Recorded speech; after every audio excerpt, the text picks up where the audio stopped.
We've all been there. We start a project with high hopes only to find halfway through that something is off.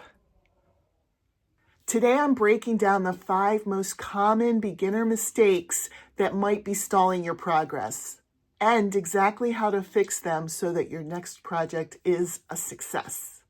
Mistake number 1, tension trap.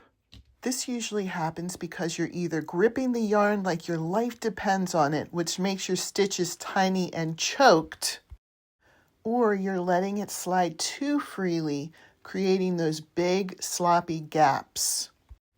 The key isn't just how you hold your hook or needle, it's how you lead the yarn with the other hand. Mistake number 2, the mystery flare. If your project is growing or shrinking for no reason, you're likely losing or adding stitches at the ends of your rows.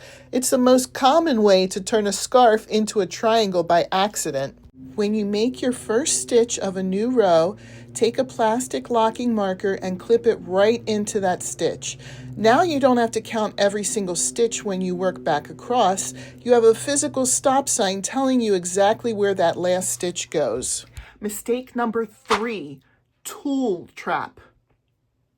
Not all hooks and needles are created equal. A lot of beginners grab the first hook they see, but if your hook is too small for your yarn, you'll be fighting to grab the thread. If it's too big, your project will look like a fishing net. The Goldilocks secret is actually hidden right on your yarn label. Mistake number 4, the fiber fumble, the chenille trap. We've all seen that super soft, velvety Chanel yarn at the craft store and thought that would make the most adorable, cuddly amigurumi. But for a beginner, it's a total trap. This is the reality of the Chanel shed. You start an amigurumi and end up needing a vacuum for your couch, your cat, and yourself. It's incredibly messy, but the real issue is that it hides your stitches. Trying to do a single crochet in the velvet fluff is basically working blindfolded. It's the ultimate expectation versus reality failure. The fix? Stick with friendly fiber while you're still learning. Look for a smooth, light-colored cotton or acrylic blend. It has great stitch definition, meaning you can actually see where your hook needs to go. Your amigurumi will look just as cute, but you won't pull your hair out while making it.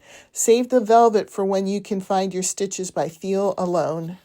Mistake number 5, the hopeful hunch, ignoring an error.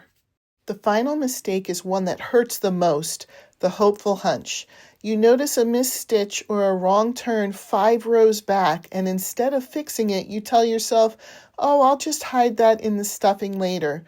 Spoiler alert, you can't. In amigurumi, one tiny mistake made at the base grows into a giant distortion by the time you reach the head.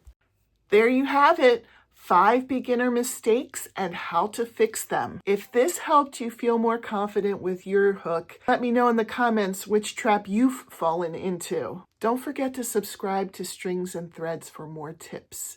I'll see you in the next one. Bye. Thanks for watching.